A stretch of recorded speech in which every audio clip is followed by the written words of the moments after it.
Yo, what's going on, Young in Faith? We're back with another episode. It's been a minute. We've been chilling. We've been getting fired up and just kind of taking it easy for the past month since summer started. But man, I'm so excited to be back. I am back with a cool person of mine. He's been my teacher. He was actually my art teacher back at St. Lucia's High School. Has been a light in my life, a brother, Mr. Maly. Man, I'm just glad he's here. We were like talking and chopping it up. We're like, bro, I gotta see you. We gotta drive up to Tampa. So we're actually in Tampa now. You know what I'm saying? You see the scenery. You know what I'm saying? This is not no normal scenery. This couch is cheap. All right. This couch. This couch is. It looks good. You feel me? But man, I love you so much, Mr. Maly. You've been again like. God has been doing so much in your life, and I know we're going to chop it up in a bit about all the new things that are going on in your life and all the things that has happened. But God has really put on my heart to really connect with you and to really just sit down with you and just hear your story. But tell us a bit about like your growing up. I mean, you grew up in, I think, Florida, right? Yeah. Like you grew up in Florida. Yeah. You teach. So tell us a bit about yourself and what you do. Yeah. For those that don't know me, my name is Nico Maly, Mr. Maly. Yeah, Mr. Maly. Weird for me to say. I was like, yo, you want me to call you Nico or Mr. Maly? You know what I'm saying? And you reached the level. You can call me Nico. You're Mr. Maly. You're at the Nico level. You know, my students will still, Nico. They'll be like, hey, Nicholas. And I'm like, no, we don't do that. But no, yeah. And like you said, I was your teacher, man, what, 3-4 years ago? 4 years ago. About 4 years ago. Oh, I feel old, but it's like we just got out. I don't know. Like I got out of high school, but it's like it's been a minute. So no, I've been teaching. Man, I think I'm going into my 9th year of teaching, which is crazy to me because sometimes I still feel like it's just like I'm new to it too. But yeah, I'm going into my 9th year of teaching. I taught for, what was it? I think 6 years in Palm Beach County at Santa Lucia's, and then the last 2 years have been here in Tampa. Yeah. So I don't know if my math is right, but maybe it's my 8th or 9th year. One of those. Yeah. But I've been teaching. I'm a social studies teacher. I've taught art history, world history. ACE International History. So I've been teaching. I grew up in Palm Beach County, so I'm from there. It was so great to go back and like to the Palm Beach County School District and teach in the district. I went to FAU. I'm an FAU alum as well. So connecting with you and having you here in Tampa is pretty surreal. I'm like, hey, this is so cool, man, that even though I moved and I'm still, connected with my home and everything, that you get to join me here in my new home. Yeah, who would know 4 years later we'll still be chopping it up and talking and everything. Seriously. Like that. I have moments where I remember like in class where like I used to I remember where you sat. I almes remember you sat by the door. Yeah, by the door. Your back faced like the cabinets back there. Yeah, we used to have our phones out. I was like, let me have my phone under my desk so you don't see. You just always would have something to say. No, that's the thing. I was always talking. Like I never shut up. You know what I'm saying? I was in class making jokes. Facts. And all that. He's like, facts. I was like, yeah, it was. But seriously. But yeah, no, like I remember cool moments in there where like you were very like passionate about like, it wasn't like you just checked in and like, oh, I'm just doing this for a paycheck. I think any majority of teachers don't do it for the money, but it's like, man, this is something that's passionate. Yeah. So for you teaching like an art class, like we learned so much about like painting and music, like culture, things like that you were so passionate about. So like I applaud you because again, like I went to school every single day, like learning from you, somebody that wanted to be there, that's present, that's like teaching us something, you know what I'm saying? Right. So I'm grateful that like, I got to be in your class. I could have been in any other class, you know what I'm saying? I didn't sign up for your class. Yeah. I just got it. Sometimes, how you in the first week of school, you're like, hey, I didn't sign up for this class. You know what I'm saying? But I got feel it. That. But it all worked out like being great and everything like that. So no, I get it. I've had kids this year too. I taught art history this past year, and this one kid, very honest, he's just like, sir, I didn't want to be in this class. I didn't know who you are, but I'm so glad that I was. And so I absolutely love teaching. My heart is still in teaching. I love serving our youth, our young students. You know, especially high school is that gateway from, you know, you're out of that weird middle school phase. Exactly. You're definitely not quite like college material yet, right. But it's that bridge in between. And for anybody who's gone through high school, you know that you're so different from when you were a freshman to senior. There's so much growth in those 4 years, which doesn't sound like a lot, you know, 4 years, but there's so much growth, and it's cool to see. I mean, I remember my 4 years, but it's cool to see the growth and the transition in between that period. And I'm in it, man. And if any of my former students have ever had me, you know, I'm not just there to sit on my butt, throw out a workbook, go do these pages and turn it in. Yeah. That's not me. Yeah. So I still love teaching. I love teaching here in Tampa. That's good. So shout out the Tampa kids. Yeah. Lato High School. Shout out San Lucius. San Lucius. I miss my Chief squad, man. I was at the most recent graduation, and that was the last. That was the last graduation of students that I actually taught. Students that I actually know. Wow. So that's a little weird to say too, because I'm like, man, if I go back to San Lucius, like the students, none of them will really know me or remember me. It's sad, you know, a little bit, because it's like, you know, you're realizing like, man, like, you know, time goes by so quick. It does. But you look at like all the memories, you know, I'm pretty sure like when you're at graduation, like I've been going to each graduation since 2019, so starting as a junior, just kind of seeing like everyone pass through, you know, but you know, I graduated 2020, so fortunately I didn't get a rest in peace, all the COVID kids. It sucked. Sorry, y'all. I know you don't hold on to that trauma. Nah, bro. let it go in therapy or something. I graduated on TV. I graduated on Zoom. You're gonna be 45 years old. Go, I never graduated. No one ever. You know, I was just about ready. Listen, I have my cap and gown it's still in my closet. I'm about to walk on graduation on stage this past graduation. I was like, I'm graduating today, bro. I didn't get my graduation. Sir, you're 37 years old. Please get off the stage. No, security, please. All right. Hey, no, I remember that was probably like the hardest teaching ever during those whole COVID days. And you'd have like 2 kids in front of you in the room, 27 kids online. Yeah. And like, what am I supposed to do? Like a kid's in their room with TV, PlayStation, like you're in your bed. Yeah. That was tough, man. But but you did it. Yeah, yeah. You did it. So tell me, like, you just got married. I did. Engaged. Yep, congratulations to that. Thank you, man. And I'm pretty sure she was a teacher. She was. Yeah. My fiance was. Yeah. Or don't, but pray on it, because there was a lot of that's a whole nother podcast. Yeah. That's a whole nother episode. But yeah, that was. I'm just in such a season of like blessings right now. Yeah. Being engaged, I got health, I have a beautiful place that I'm at.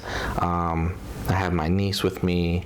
You know, I adopted my niece this past December. Yeah. So I'm in this like super amazing place, but it's like I still feel the pain. And that's the whole, you know, reason why we're talking today. But you know, it's just I guess what that's kind of taught me too is like when you see someone and they're like, you know, successful, they seemingly have like everything. It's like, man, you know, maybe it really is like that, but maybe they themselves have just gone through a season of pain, or they're working through a season of pain. And if you had met me like 2 years ago, I wouldn't really, when it comes to pain, honestly, I wouldn't really have much to talk on. I've been so blessed. I'm 34. So for most of my life, I had both my parents in my life. I had an amazing mom, amazing dad. But yeah, if you were to talk to me a few years ago, it'd be like, pain, you know, God is good. I haven't really known much pain, you know, thankfully. And then I mean, literally, it could just like that. Like that. Yeah. The way you kind of explain it, it's kind of like you never really know when it's your time or your turn to go through something. I think everyone has their own season, their own time of going through something. And no one thinks it's going to be their story. And that's the thing about life, where like you don't get to choose what you go through. You don't get to choose what you experience. Everybody just gets hit with something, you know? Yeah. And I think that's the universal you know, connection that we can all share in is you know, we've known blessings and we've known successes, you know, God willing, you know, you set goals, you achieve those goals and everything. But yeah, the other thing that connects us all is like failure and loss. And those are the things that people don't like to talk about or like to share. You know, it's real great to share the end results, your PR, stuff like that. But then it's like, oh yeah, but it took me a year and a half to reach that PR, or I, you know, broke my leg or tore ACL or something like that to get to there. But death, I think, is that real big thing in everybody's lives. It transcends everything. Culture, gender. It really just encompasses everybody in the world, and every culture, religion, you know, group of people have different ways of dealing with death. But it's something that you don't really I don't know, you don't really get sat down. I wasn't really sat down per se and was like, all right, well, you know, when death happens, this is how it feels. I did. My dad's parents had passed before I was even born, so I never met them. But my mom's parents, my grandparents, were alive, and they died when I was about 21 or 22, excuse me. And I saw the pain that my mom went through when her parents died, and I was like, man, you know, that pain, that sucks. And I could just see, you know, she was just so sad and upset because she was so close to them. And I think at like 22 is when it came into my mind, like, man, you know, I really could lose my parents one day. But in my mind, I'm like, man, that's way away. You know, I'm gonna have my parents for decades and decades and decades, and that's just not how it worked out. You know, and so when you lose someone, it's difficult to process with, and it's difficult to move on or to find purpose in life again. And like you said, though, everybody has their day or their season, really. For some people, it's really early on in their lives. They lose someone really significant very early in their lives. I say this, I'm like, if you got, you know, your mom or dad still in your life, or a mother-like figure, man, just hold them. And I know it's tough, man. I know family is like the toughest thing, because it's just you love them, you hate them sometimes. It's complex. There's drama. Oh my gosh, there's so many things with family, or people who, you know, constitute as family, or just anybody. Like you never really know when it is the last time that you see somebody or that you talk to somebody. So tell me about the timeline, because the timeline that you share with me, with everything that happened, we could just start from like the back-to-back that you had. So like, what happened? This happened about a year ago, 2 years? This happened, everything started in August of 2022. Okay, wow, okay. August of 2022. So share a bit, like, what happened around that year? Like, so from August of 2022 until May of 2023, I lost 5 really close people to me. Wow. And it was just like back to back to back to back. And that's what made it so difficult too, was just like, it wasn't like I just, you know, lost my mom and, oh man, that was crazy, you know, wow. But it was like almost like every month there was just something going on, and I was just like you're like in the water or like the ocean, and you know, the waves are super choppy, and imagine like you're not a strong swimmer at all, and it's just like one wave after another wave after another wave. You're just like, can I get a break? Can I just, you know, can the water just settle for just a little bit to let me get my breath, get my strength back, and then let me get hit with another wave.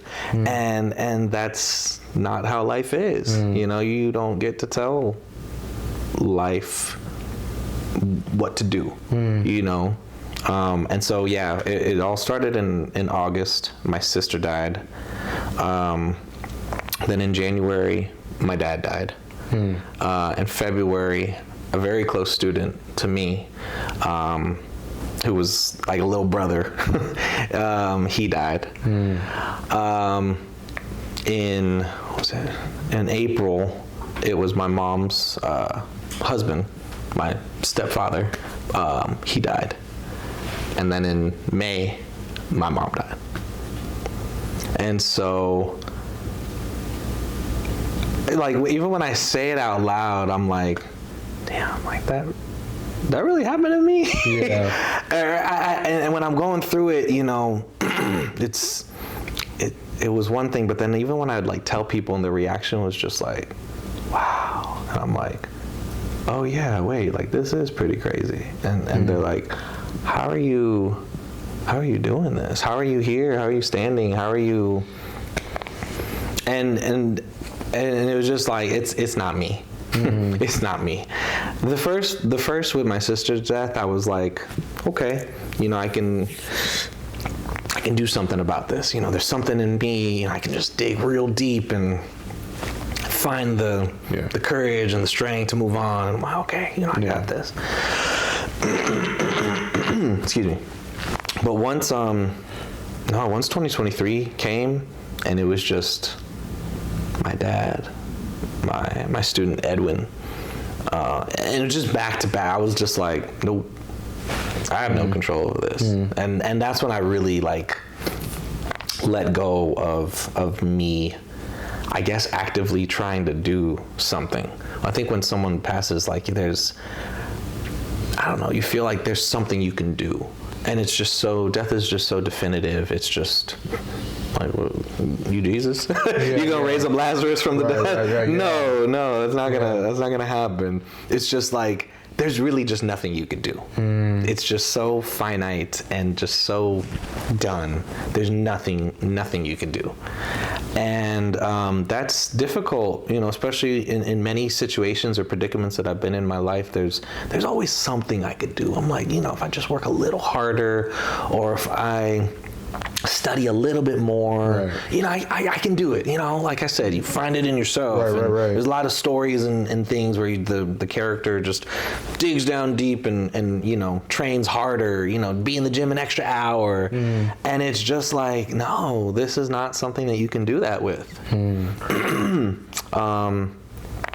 It's just a pain. It's just a really deep pain.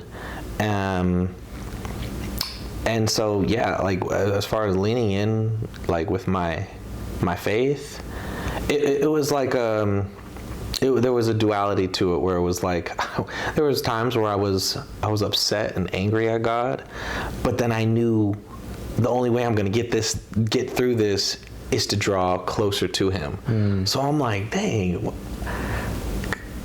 because all of this is like, in my mind, I'm like, this is so inexplicable. And I'm thinking, at first I'm like, you go through the, why me? You know? You're like, dang, Lord, why me? Yeah. You know, you start listening, I'm a good person. You know, I'm not out here doing crazy stuff. You know, I'm not doing this, why me?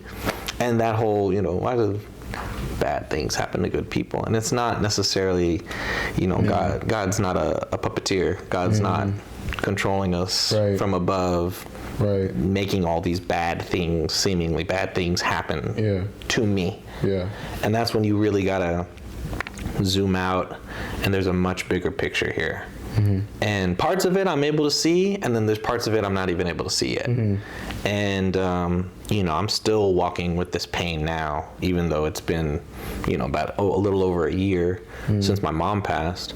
But no, that was, yeah, like definitely the toughest season of my life was to go through that.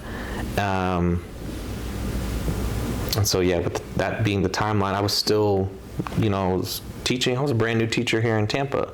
So I think school started at the beginning of August, and then like 2 weeks later, I get the call that my sister died back home.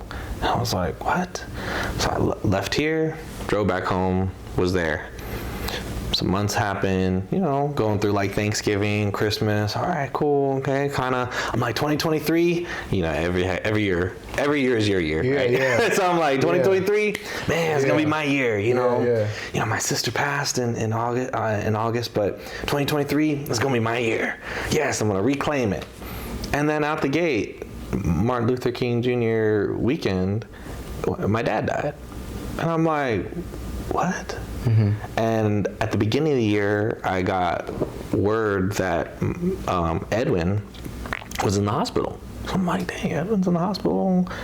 Santa Lucius. Yes, I heard about that. Yeah, and Edwin, man, that one was like, every one of these stories and people who I've lost, has their own, that deserves their own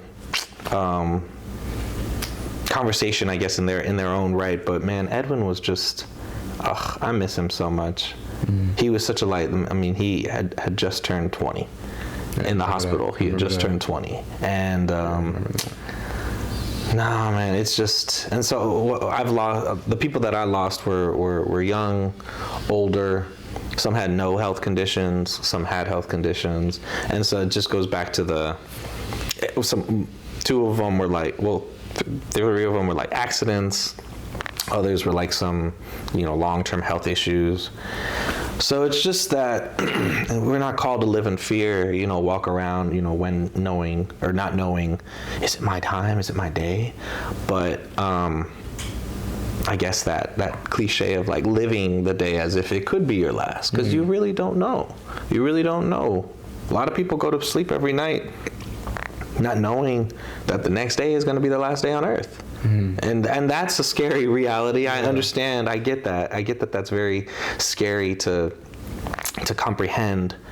But that's really the reality of it, though. So yeah. How do you live now knowing that whole like statement where this could be your last day? Do you feel like with all things that you've been through, it pushed you to live your life like there's no limits? Do you feel like you have got that, like, I need to go do this, like, I feel if God's calling me to do it, I'm doing this, like, where do you stand on that? I'm still finding that. What I'm not out here doing is, living recklessly. I'm not like, any day could be my last, blow it all on the car, screw morals, I don't need morals, no.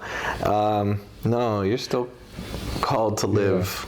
I think there's a difference between living your last as like recklessly over like intentionality, right? So like recklessly means like you said, like I'm gonna go out party, I'm gonna go, no morals, no standards, I'm just gonna live how I want because it could be my last. Right. Having intentionality is like, okay, this could be my last day. What is most important to me in this season? What do I need to do today that matters the most? Yeah, and I think living like that is, in some ways, it's selfish when you've been granted this life, you've been given this life, and I mean, I think to live it solely for yourself and just we're in the culture of do you treat yourself. It's a very much it's a self-centered culture that we're in, and it may not be in such a malicious way at always, but it is a live for yourself. Right. Do it for you. Right. Does it make you happy? And there are some things in life that are not going to make you happy. There are some things that when you zoom out and you realize like this world and the people around it are so much bigger than just myself. That in itself can give you some purpose to live more intentionally, like you said. To live more intentionally. So you now have your niece. Yeah. And you had to obviously take her in after her mom died. How was that process for you? Now, really, that's like your daughter.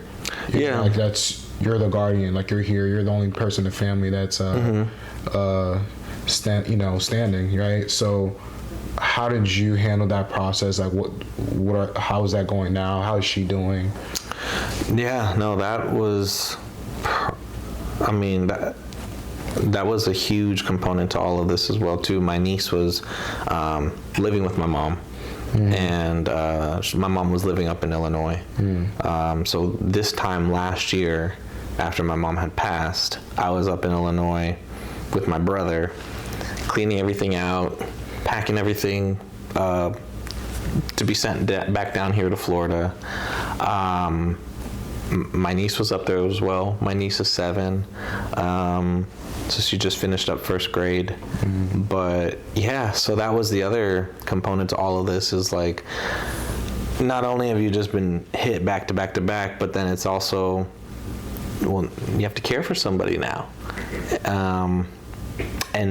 And that's been difficult. It's had its challenges. It's been such a blessing, because if you ever met my niece, and some people have, I brought her in for like Take Your Child to Work Day. Yeah. So some of the Santa kids know my niece, some of my Leto kids know my niece, and she's just like such a joy. She's crazy, but she's a joy. But yeah, like I'm caring for someone. I'm responsible. So that's been a big learning curve as well in this past year of, getting ready in the mornings, getting somebody else ready, cooking meals for her, signing her up for things. She's been in camps this summer. So, I mean, I had to be equipped with that strength from the Lord to reconcile everything that had gone on in my life, the loss and the pain, and then also finding strength to raise my niece. And it's been difficult, and it will continue to have its challenges and things, but it's been great too at the same time. Yeah, I feel like every season I get a little bit better. Definitely have a new appreciation of anybody who's taking care of kids, whether it's a grandparent, you're an aunt or uncle, you're a parent yourself. It's hard. It's hard no matter what age the child is, whether you have quote unquote a good kid or a bad. It's hard. And that's just one. So multiply that times like 3. So that's one of the big things that I'm seeing, especially being like a teacher too.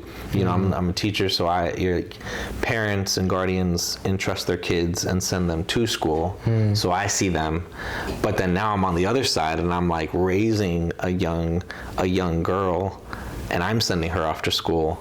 I don't know. It just adds another layer, and it gives you a lot of perspective. And I look back at my own parents, and I'm like, man, just thank you so much, because I feel like my parents made some great decisions when it came to raising myself and my siblings. And it's not. I think a lot of parents are still figuring all of this out. Yeah. Do you feel like teaching inside schools, connecting with students, like how you connect with students, gave you like the ability to even serve your niece in the season right now and teach her things that you didn't, because I don't think you were prepared to take her on, like no one. I knew, especially after my sister died, that one day down the line I would have to step in, once my mom passed, or if she got too old, that I would have to step in as her guardian. I didn't know that it was going to happen so fast. And so, just again, you think your life is going to be this. Okay. Then I'll do this, and then this will go out. Man, it's gonna be perfect. And then you just get thrown something. You're like, whoa! I didn't take this. I didn't even see this coming. Yeah. Like you're watching a movie, and then a huge plot twist comes in. You're like, whoa! This guy. And so no, I didn't. I did not envision that I would take her on so early. But yeah, teaching definitely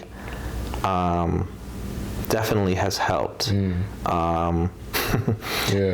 has, and I'm laughing because I even think to my students are so great. The kids at Leto, the Santa kids was different because like a different breed, bro. Nah, Tampa kids and Palm Beach kids, they're different breeds. We're all still Florida kids, Florida Jets, but but it was just different because my time at Santa Lucia's was new teacher. I'm just learning who I am as a teacher, and I was still like in like my mid-20s, so I was still like growing up. And then when I came here, though, I was already 30.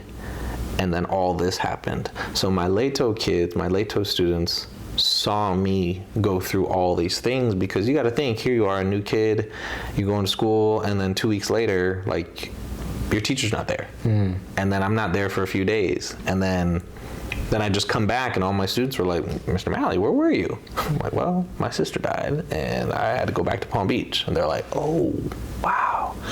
Months go by. And then in January, that same teacher, he was here and then now he's not. Where's he at? I come back after that. Mr. Maly, where were you? Well, my dad just died. Wow. And they're like, what? And then Edwin, and then Mike, and then my mom, and they're going along on this ride just as much as I am. And my first year of teaching here in Tampa, I missed like 30 something days, and I never missed school. So for me to miss all that time, my kids were going through it just as much as I was. But what what they've told me and what I think that they saw that year was just a man who was just like struggling, but still striving to show up. So I'd still show up to work as much as I could. I still showed up. I tried my best to be a present teacher, still have lesson plans prepared. I still wanted to be a professional. But on the inside, I was hurting. And sometimes in between classes, man, I'd break down. And a few times even when speaking to them, I broke down as well too. And they don't, I think sometimes, I say kids, but young adults too, teens, they look at adults and they're like, man, they got everything together. Look at that, man. He's got a nice house, nice car, good job, cool. That's what I want. And I think sometimes as kids, you think that adults have everything figured out. They don't have problems, or they're not going through anything. And no, we do. It's just different type of problems. It's not, I got a big algebra test coming up on Friday that I didn't study for. That's a high school problem. But what a real problem is man, I got this mortgage and my car just broke down and I got to fix that, and I got mortgage payment coming up. I'm paying for all the bills and things. So it's just different problems. But I would like to think that my students saw me as just somebody who was struggling, going through it, but I still was doing my best to show up and be a present teacher. That's why I feel like it's real strength that you have and that you're carrying, because to keep showing up when you're not 100% and you're holding on to weight, and you got to go inside the classroom every single day and teach these kids and prepare. Like what kept you going through that time where you said, because you had every excuse and right to say, I can't be here. Mentally. You still kept going. So what was your drive? No, you're right. I feel like I can give myself a little grace and be like, I did have every excuse to just be like,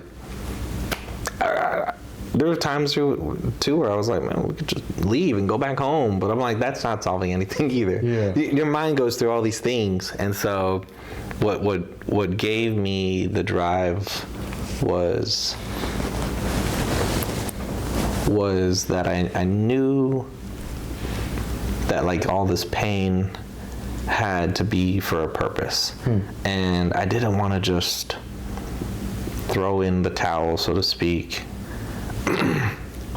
I'm still finding that purpose.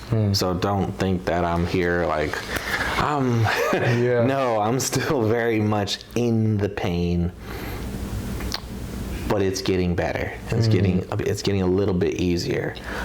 But what drove me during that time was, knowing that there was a purpose and wanting to honor everybody who had passed. And I see how people can turn to some real negative things when they lose somebody, whether it's drugs, whether it's drinking, whether it's, I don't give anymore, F life, F this, because you've put so much into another person, you need to put that into God, truly. You gotta, you can't live for another person. You have to live for God. You can't live for another person, because if that person dies, well, then technically you've lost your drive to live.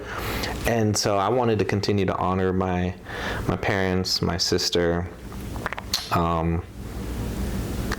and I knew, and I still know that there's a purpose. Yeah. When you talk about like turning to things, I realized that you had a foundation. Yeah. And if that foundation wasn't set, and biblically, in scripture talks about, man, having a firm foundation in Christ, that if you build your house on sand and all these things, like they will crumble. But if your foundation on the firm foundation of Christ, right, then you will, not saying you won't go through things, not saying there won't be an earthquake, but you're not going to shake. Correct. And when I look at you, and I'm still processing like back to back like that, back to back, and for you to say, I'm gonna keep showing up, I'm gonna keep being present, I'm gonna keep going no matter what I feel, is really like, it's selfless, because it's like you're showing the students like, hey, I got problems, a lot of problems, but I love you enough to be here in the classroom with you. Right. I love you enough to show up to work. You guys give me the strength to do that. You know, and that's why I really applaud. What can you say to that one student that is turning to the things of this world due to things that they're going through, trials, a lack of wisdom, and they're going through things, because we can see that all through high school. I mean, I went to St. Lucia's too, and you know the type of kids at St. Lucia's, like it can get to the point where, you know, you have so much stuff going on and they don't know Jesus. So they're turning to all these things, whether it's smoking, drug, whether it's anything. They're turning it for a quick ease or a quick fix. What can you say to that one student? Yeah, and well, I think you're right. I think also too, when you're living for Christ, what better way to live for Christ, to teach people about Christ, than to be the example. You know, do your best to live in a Christ life. Because you could talk about it, but then when you are actually showing it, you know, people take note, they recognize that. And it's really easy, like you said, to just pour into a glass with a hole at the bottom of it, but it doesn't, like, to go back to something like death specifically. There's nothing that's going to happen to bring my mom back. My mom and my dad and my sister, and they're gone. So I can't do anything to bring them back. But what I can continue to do is like to glorify them in their honor by really giving it up to the person who gave us everything, which is God. Right. And so to, you know, living in a way where, you know, you just turn into friends or drugs or drinking or something, it's not gonna get you what you want. And if anything, it's really just going to alter your mind, your spirit, to really turn that off. That's something that's preventing you from getting to God. And so it might feel good for the night and everything, but it's not getting to the source. And there's a lot of students, but also just people, grown-ups too. A lot of people who are just feeling empty and purposeless. They're living a life without purpose. And again, because they may not see that they have a purpose. They don't think, oh, I'm worth something, I'm valuable. I can't make a change. Who am I? Oh, I come from this type of family.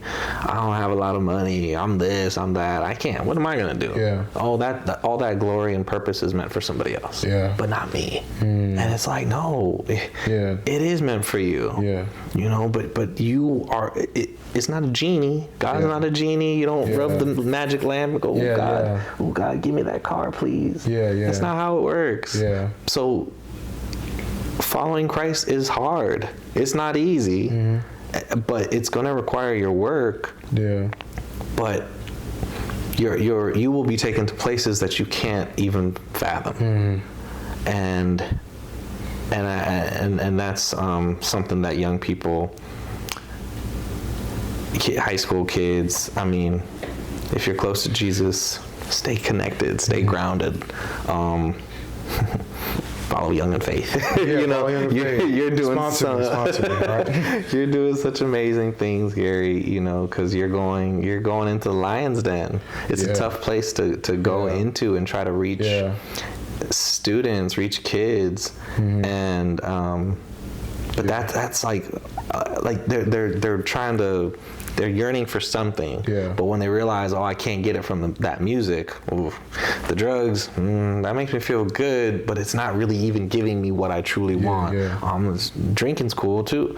No, these are just pulling at these empty straws. You have to go right to the source. Exactly. So I substitute too. And I substituted for the past 2-3 years. And I feel like God, with what I'm building, with Young in Faith, and where I'm at, and just the opportunities I have, God has still kept me in this realm of being inside the public school system. And I've been exposed to a lot. I was like, God, I could be here making this amount of money or doing this or whatever, but God has just keep me firm. At first I was like, man, God, can I I'm struggling myself. I need to get some work. He's like, no, you're gonna stay here. I was talking to Levison in the car about it too, and I was like, man, anytime I would try to do something else, the door would close immediately. The door would close in my face, you know what I mean? So that may be making you a little bit more money, but that's not what I called you to do. Right? So you need to be here. And every time I go inside of school, I'm in a classroom, it's like I was like a counselor to these kids. These kids are opening up to me about their problems, telling me different things they're dealing with. God has given me the gift to really connect with anybody I come encounter with. So people since high school, I kind of found that out where people just come to me and share their most vulnerable parts with me. Nothing that was special about me, but I was like, man, why are you guys just coming to me? So I was really a safe place for people to really speak their truth about what was really going on. So when people share their deepest, darkest secrets with you, as a person that does ministry and that's evangelizing inside schools, you kind of carry that with you, where you're just, because in the Bible it talks about how a pastor and a minister, they carry the weight sometimes of their flock and their sheep. So this person can be going through this and you feel it. It's like I can feel what you're going through, even though I'm not going through it. So when a kid shares something with me, it's like, wow, you're going through this, you're doing this, why? You could be so much further. It breaks your heart. And I feel like God has allowed me to hear the issues, hear the problems, to be a solution to it. Because that's how I kept going Young in Faith. That's how I kept going in different areas that I am in, because I know there's a need that's high and no one else is doing it. So where God calls you at, and God tells you to stay somewhere, the question is, will you stay? And will you be faithful? Will you stay planted? And will you not go and not complain, but can you stand and when you stand firm, because I'm still in the process of standing firm where I'm at, there's blessings. It's kind of like God is you know how you get a Christmas gift and you're trying to sneak and see what it is, so you're trying to peel it out and kind of see what the gift is. I feel like that's what God's doing in front of me. He's peeling piece by piece what this big gift is in front of me that I haven't fully unwrapped yet, but it's in the process. There's in the waiting, there's just so much that's coming through. But honestly, I think what these kids really are looking for is someone to be to listen to them, and to be just there. You know what I'm saying? We don't realize how much impact we have when we're just being there and being present for someone. Very true. It just feels good when you're when you have someone there, when you're alone, who can I call?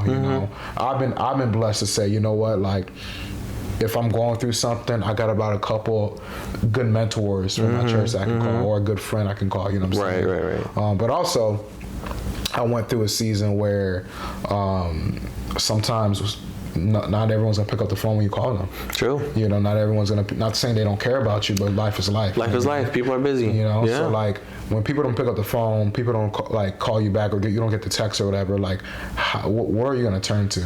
So there have been moments where I had no choice but to turn to Jesus. I had no choice but to go pray in my room. And that's where you find real strength, where you don't got to go to every single person, but you can get in God's presence. You can connect with the God of the universe and say, I need you right now. And God is not a God of where he's this is not a game of like, oh, I'm just going to church, or I'm just checking off my list just to say I believe in God. This is God's like, I really want to do life with you. Like I really want you to search the depths of me, to know me, and He knows us, He knows you, and he that relationship building. So I think if we can really turn to, man, this search and this pursuing heart of having a relationship with God, you'll move differently, you know.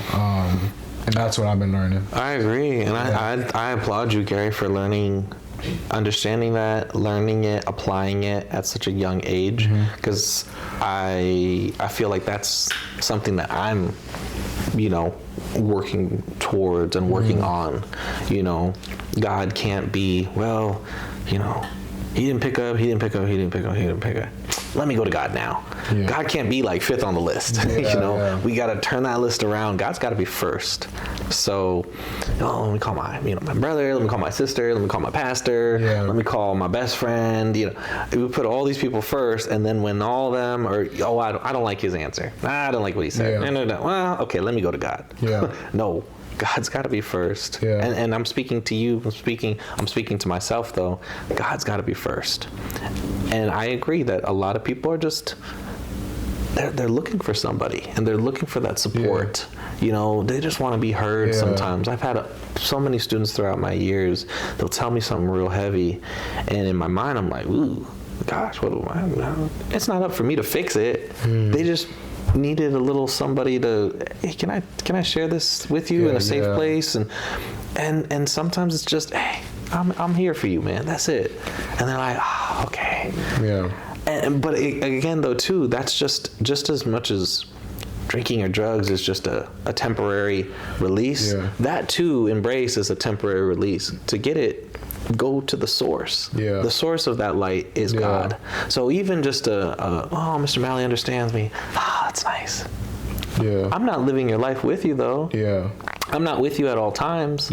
So where can you go to always feel that love, that embrace?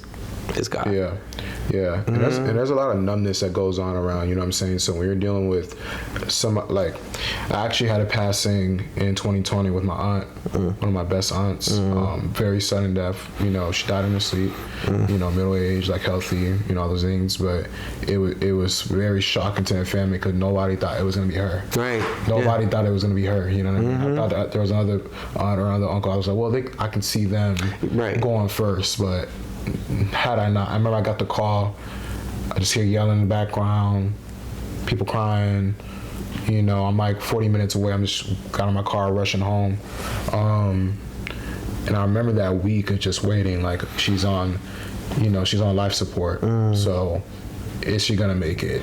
What's going to happen? It's that anticipation. So it's like you're just waiting. It's a waiting game. And fortunately, she didn't make it, and I remember it just shocked everyone in the family. As you know, for a lot of people, they may know. Some people think I come from a Christian background. I don't. So I'm watching my mom, watching people around me go through this pain of losing someone. My mom lost a sister. She didn't have a mother growing up. Her mother died when she was 3. Father passed away 10 years ago before that. So it's like, man, I'm losing people. You know? So that was kind of like her mother because she got raised by her sister. So, so it was. I'm watching her. I'm watching how everyone's responds. So everyone's grieving and everything like that. And you would think sometimes.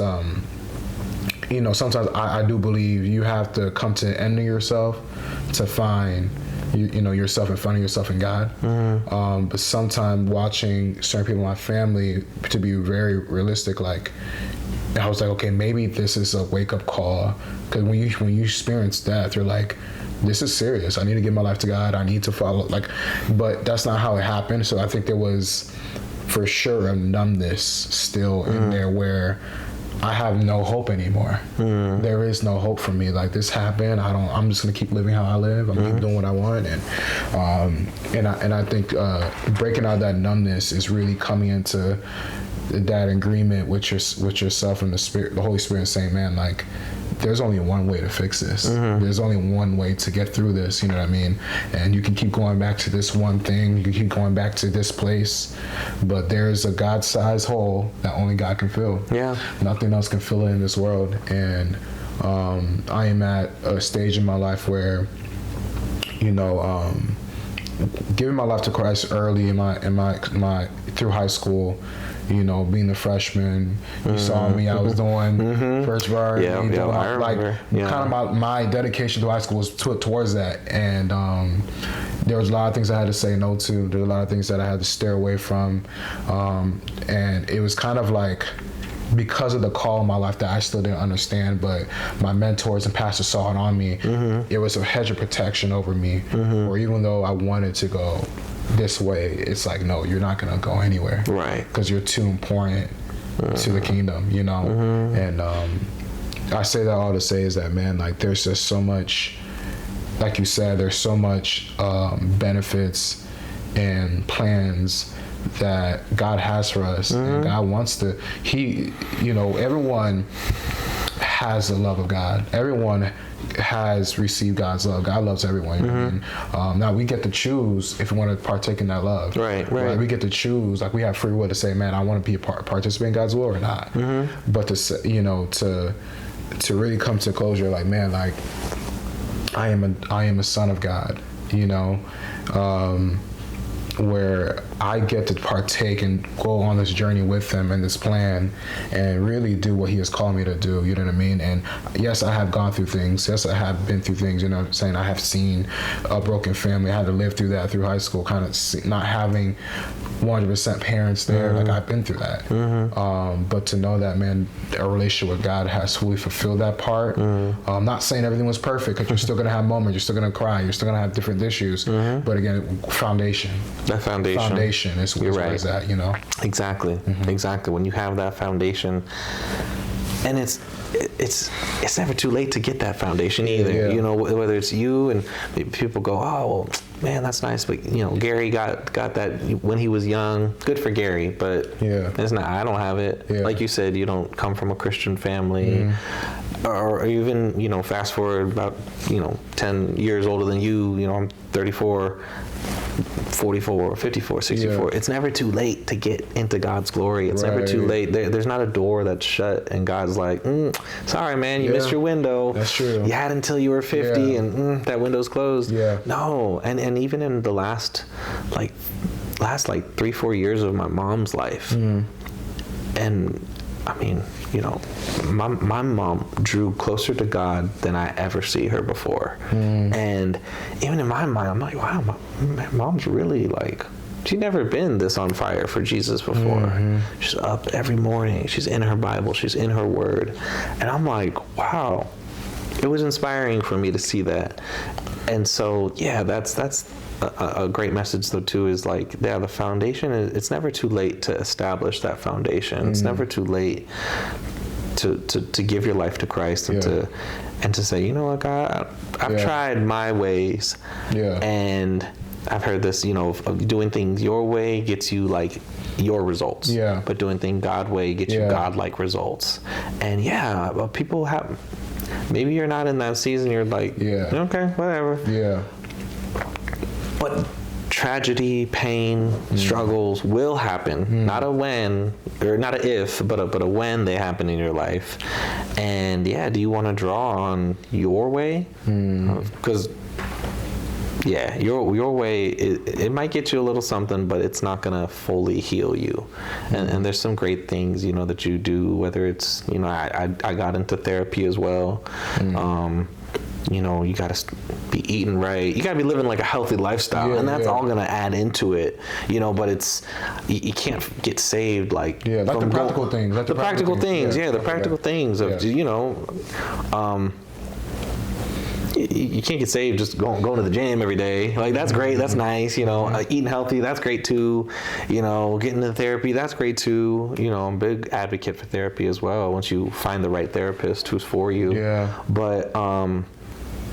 But that foundation, like you said, establishing that foundation younger will help you when you do go through trials later in life. Because you might be in a perfectly good season now, and I was too when I was in high school. If you asked me in high school, I had a nice car, I had a good job, I saw that car. My parents, that old Cadillac. Nah, that's a different story.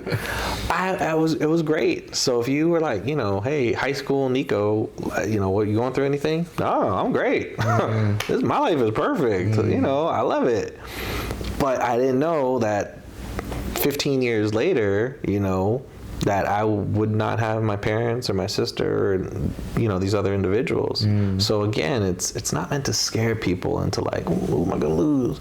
But it's just like, if you have that foundation, when trials come, you'll go through it.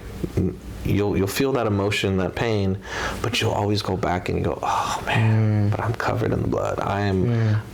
Jesus is right here with me, you know. So. Pause. How's the camera going? How many bars? For battery? Yeah. 60. 60 minutes? No, 60%. Okay, cool. Still got 4 hours. Yeah. So how far are we? Like an hour in? Yeah. Yeah. About an hour now? Yeah, 55 minutes in. Okay, cool. All right.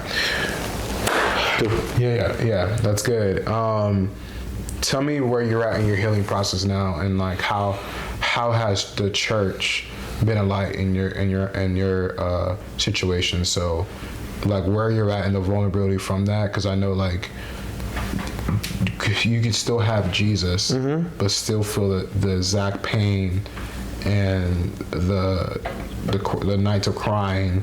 Like how are you doing with that? Definitely still going through it, you know, and I feel that that's something that never goes away, you know. I don't think I'll ever get to the point where I'm like unaffected or I'm fine. What? No, it's the pain. And I have this written down here too. The pain might stick with you, but you don't have to get stuck in it.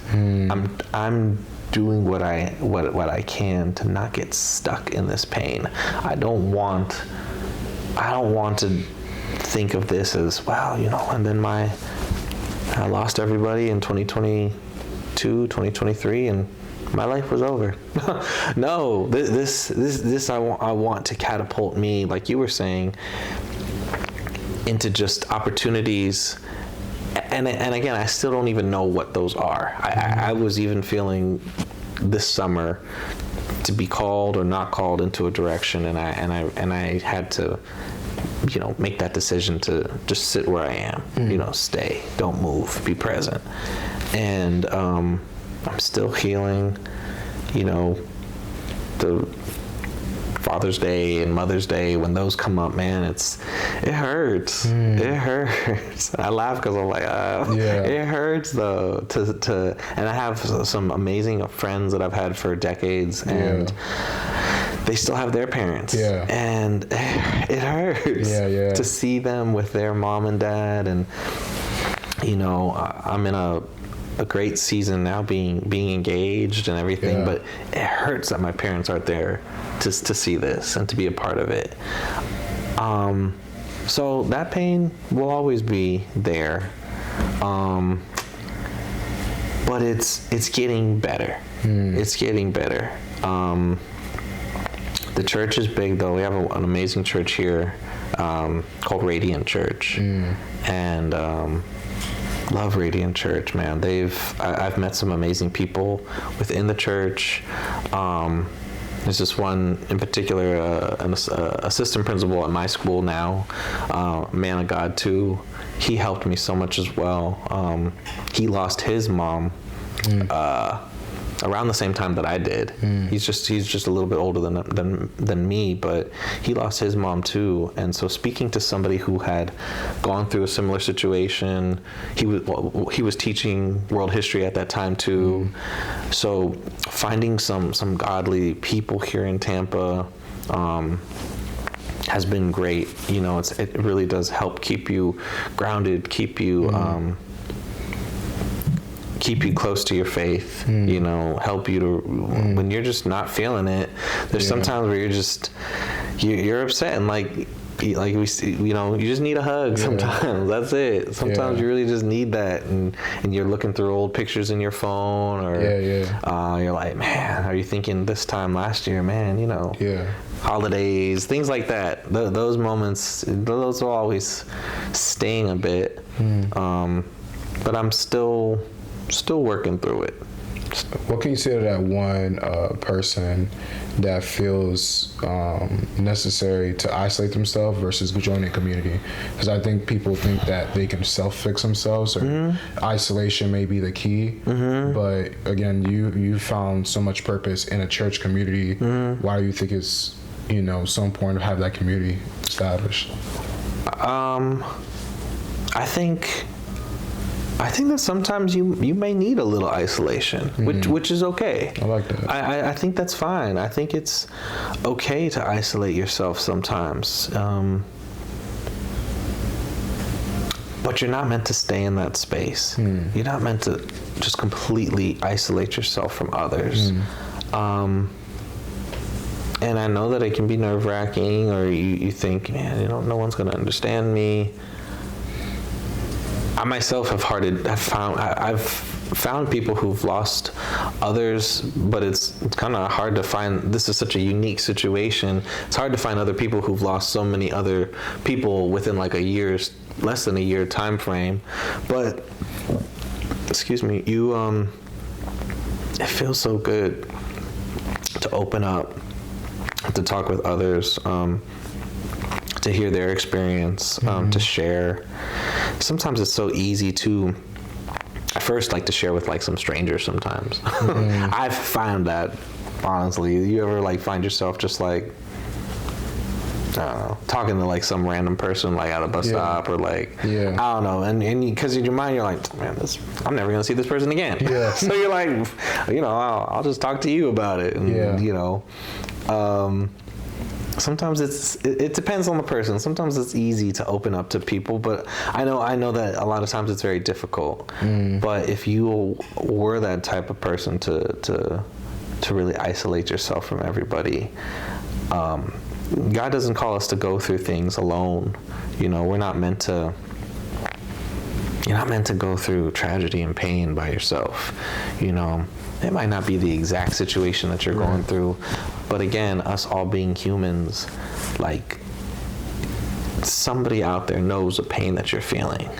And it just feels so much better to do it in community, and to do it in like a church setting as well. Once you have an amazing church or an amazing group of people, you know, there's people they'll be checking in on you, you know, texting you, hey man, you good? How you feeling? You know, I haven't seen you in a little while, haven't heard from you, just reaching out, you know, letting you know that I'm thinking of you, I'm praying for you. It's such a good feeling to know that like you are amongst a community, and you don't have to, well, nobody's calling me, nobody cares. It's a dangerous wheel to get on, because once you get on that wheel, it's hard to get off that wheel, to think, oh, nobody cares about me, no one's checking in, no one's this, no one's that, I'm in this alone.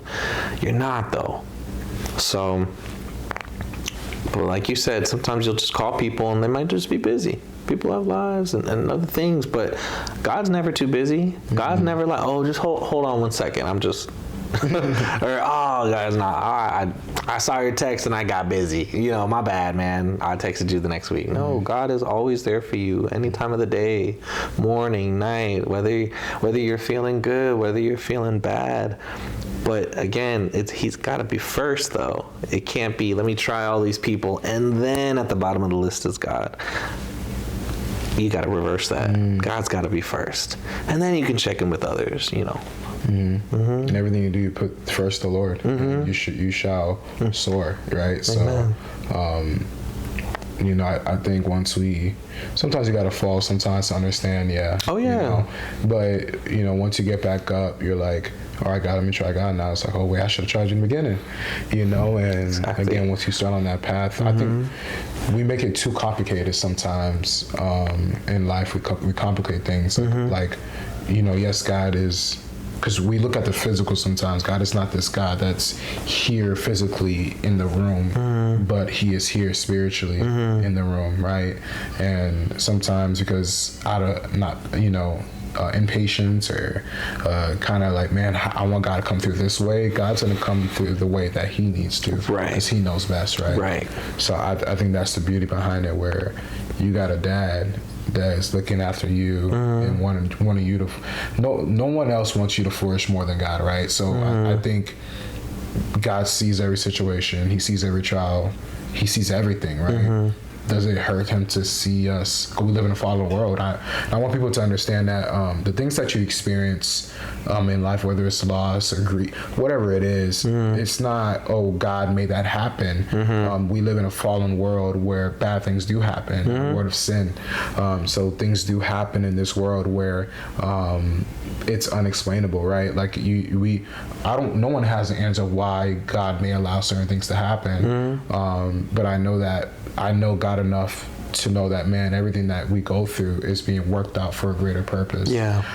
So that there is gonna be one day where there is no crying, there is no more suffering. You know what I mean, there is. But I honestly believe, as I'm here on this earth, I can experience heaven on earth. That's kind of like my vision. I remember I got that saying from. I remember I was at a youth camp a couple years ago, and the theme was here as in heaven. So experiencing, not just waiting, because I think in the church we're like, I can't wait to get to heaven. Heaven's gonna be, everything's gonna be perfect. It is, and that's the goal, right? But man, as I am here, can I see God do miracles in my life now? Can I see him heal me now? Can I see him break apart the seas? Can I see that? And I think we have all the ability to see those things. Yeah, I do. We all do, So I think that's the beauty behind this walk that we got, this journey that is rough, but there is great stops in this journey. Truly. If you truly go for the ride, so. I agree, Gary. So this is the last thing I gotta ask you, and I think she's gonna appreciate your wife. She's over there. But man, how has your wife supported you through this? For you, you guys are now in the season being, engaged and preparing, settling down, getting things together. So now she is preparing to be a, wife to you, but also she's being a mother to your niece. So how is that, right now? Like, how does that look? Like, That too, dynamic has been wild because it's, we were together, and it's not something, it's all of this pain and everything, like it's not anything that I asked for. It's not anything that she asked for either. And so she's just been so supportive during this entire season, because these are people that she lost as well too. It's not just people that I've lost, and no, these are, my parents knew her, they loved her, my sister knew her. And so I've tried imagining the roles reversed and thinking of being there for her as she watched her parents pass and a sister of hers pass. And I'm like, I don't know what I would have done, because there's nothing you could say. There's nothing, let me buy you something nice. Okay, it's not bringing anything back. It's not doing anything. There's nothing you can do to just make it feel better when it was happening at that time. And so she's just been so supportive to me, being a fantastic aunt to my niece, being an amazing fiance. She's seen me, and she's been through it when I've made the flights or the drives back, and I'm literally looking at the bodies of my dad and my sister, and I mean she was there through it all. And such a blessing that God was able to bring me that person in my life to help me go through it, or there were some days where I needed an extra little shot of motivation, love, and she was there in the physical to give that to me. And I just applaud her resilience as well, to be by my side, to again, take up the lead of being such an amazing woman, a figure to my niece. Yeah. I love what she is to my niece. She's such a motivating, encouraging woman to my niece, and I couldn't ask for anything more than that. She's a motivating, encouraging person to me. There's times where I don't have the confidence, where I don't believe in me, and I'm like, man, and she's in my corner just like, you got this. You know, she helps me to remember who I am sometimes, and I am so grateful for that, because there's sometimes where I kind of forget, and I'm like, no, I don't have it in me. I don't have this. And she's just a great person here on earth to go, no, you do got it. You are that person. You are who God calls you to be. And in all of this pain and everything, that's really what I continue to strive to every day, every season, to remember who I am, who made me, who is in control of everything. I need to live up to my fullest potential and become the man that God has called me to be. So, Mr. Maly, we talked about your journey and, you know, all the things you've been through. How has, you know, your fiance been there through it all, and how has she been a support system for you? She's just been such a rock, I know that's cliche too, but it's like, oh, you're my rock. But seriously, she has, and you know, like we said, you know, just it was that back to back. You know, I explained back, and she's just been someone who, through the good, through the bad, the ups, the downs, literally. And again, I understand how cliche it sounds as well too, but it's so true. There are truths to cliches sometimes. But whether it was someone that I needed just for a hug, just show some support, or even someone to help me just take my mind away from the level, the severity, the pain that I was feeling too, and it was just a laugh, or cooking me a good meal, or something like that. It was not just the big things. Sometimes it was the tiny things that she's just been to me, and I know will continue to be for me. You can back up on me. Yeah, I mean, I don't know. That whole process was super challenging, I think, to ground myself, and just like the regular expectations that I had of Nico as a partner, while being mindful of the fact that in many ways his life was crumbling in front of him.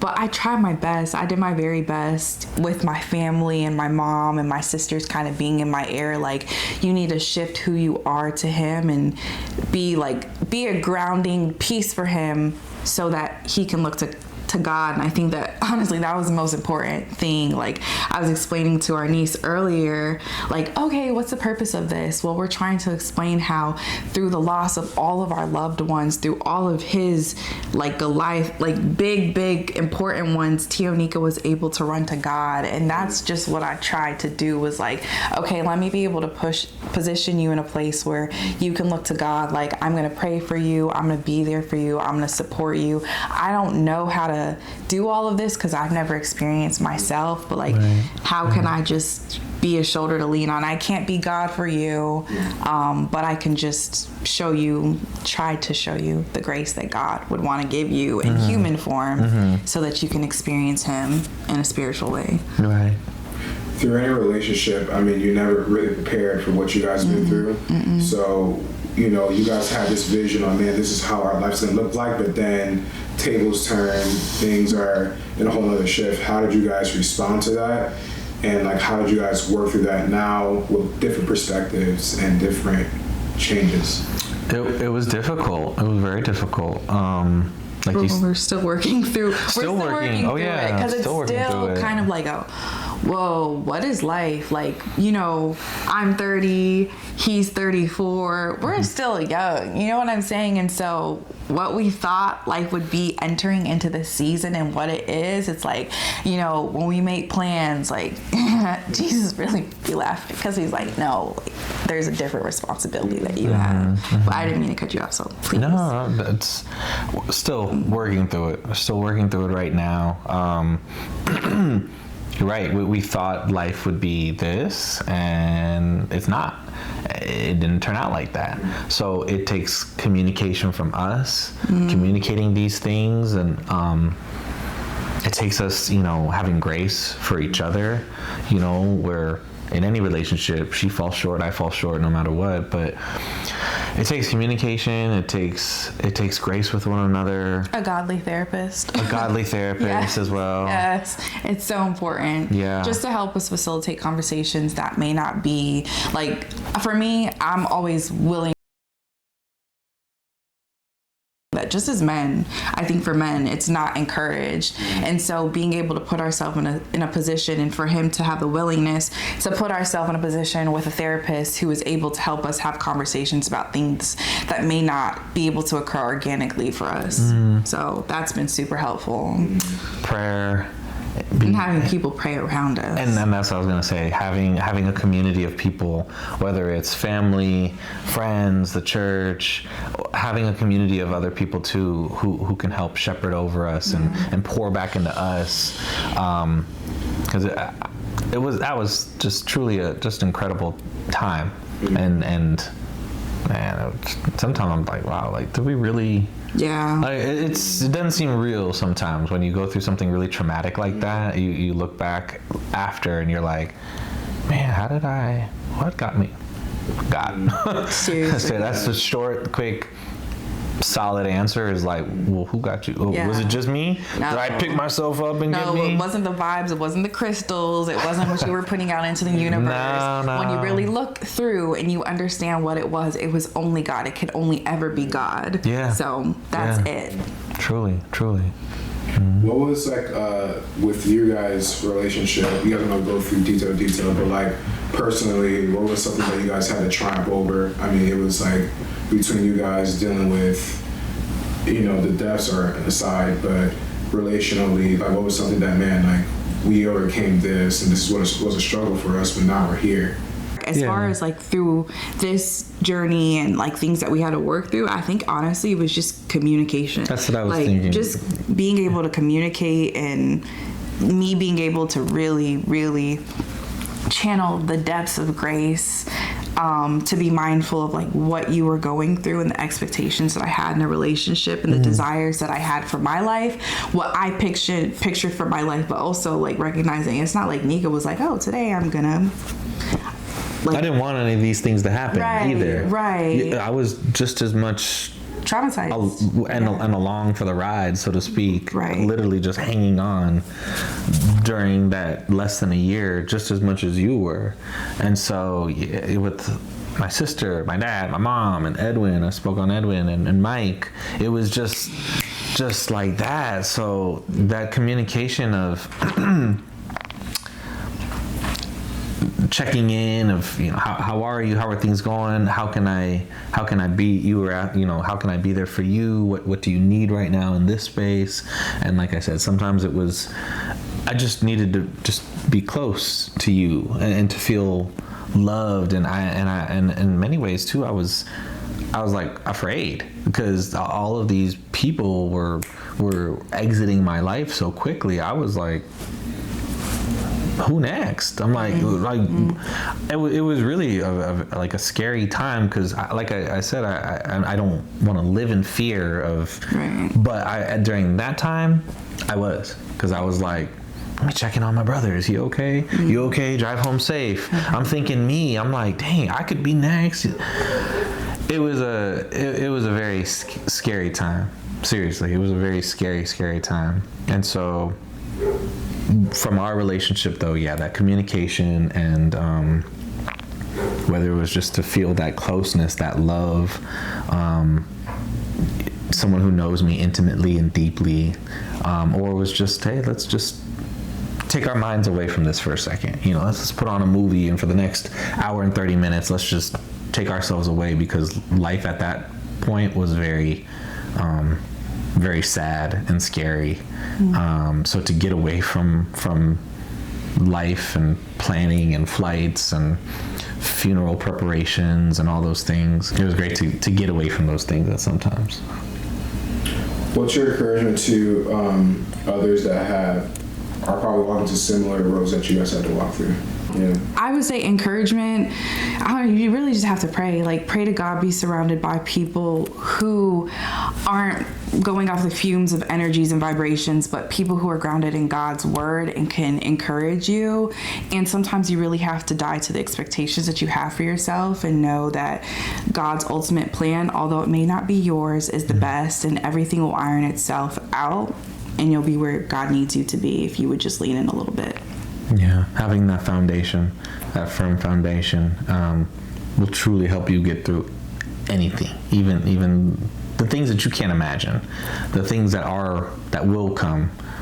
Like Gary and I spoke about, having that foundation will be so imperative to you making it. So to you.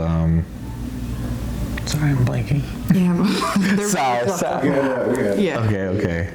But yeah, and it's not perfection. It's not about being perfect. And every day I'm getting up and I'm spending time with the Bible. We fall short, but just really being willing. And I think God will honor your willingness. So it's kind of like she activated something in you where, you know, and I think that's the role and responsibility of every wife, to where you know, it's a partnership, right? So she is your support system. She is there on the days where you may not be 100%, but she's like, hey, I got you. I can come for you. So I think that's the beauty of a God-given relationship that we all want. Oh yeah. I mean, and that's to see somebody that walked through you, like you said, she walked through everything. She saw everything with you. You kind of see the greatest love through that. Oh yeah. It's not always the high moments, but in those times of struggle, can this person be there and hold your hand? Exactly. And that's just like exactly what I think everyone would love a relationship to be. You know, not just you're past the, oh, we're together, I love you, you love me, all right, that's cool, you know, that's nice. And you're past the, oh, everything's been great, oh, you know, it's so easy to be there to support others when it's just great things going off. But yeah, when things are going bad, you know, sometimes people will leave you, or they're not meant to be with you during that season. You may be experiencing a tough time, and you're in a relationship, and you're wanting your partner to step up, but they're not. You're like, man, you should be supporting me right now. I don't have this, I'm going through that. And if your partner's not stepping up and doing that, then they're showing you like they're not for you. And that's a tough reality to live with, you know, especially because everybody loves love. You want to be booed up and everything with someone, but it's difficult when you realize, hey, I don't think that person's for me. Or maybe you're not right for the person. The other way around, you know, you're not stepping up and supporting that person. They're going through a tough time, and you're not being what that person needs you to be right now. And so it is important to take your time and to find that other person who you're meant to be with, but even in times when you're not looking. That's the crazy part. That's good. That's good. Yeah. Miss Maly, this was fire. This was good. It was lit, right? It was good. This is amazing, man. Thank you so much for, you know, allowing me to get to witness your story and get to hear all the great things that are happening. And I'm grateful for just all the things that you do. There's just so much wisdom in this that I know 100% somebody's going to hear it. They're going to break down, and it's going to hit a spot, and then it's like, man, I needed that.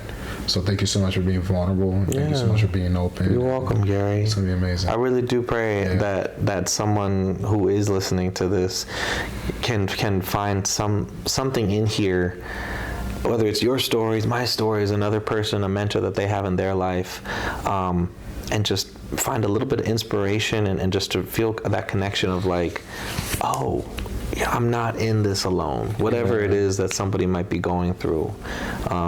Life is tough. Yeah. It is. It's beautiful, but it's tough sometimes. Yeah. It's tough. It's stressful. And in those moments of stress and just when you're just getting knocked around, you're like, how am I going to do this? Yeah. It's nice to know that someone is out there to lend an ear and listen to you. And then that source of God is always going to be there for you. That's good. So I really do, I hope it reaches not just young adults, but middle-aged adults, older adults, because everybody goes through something. That's what's up. Everybody goes through something.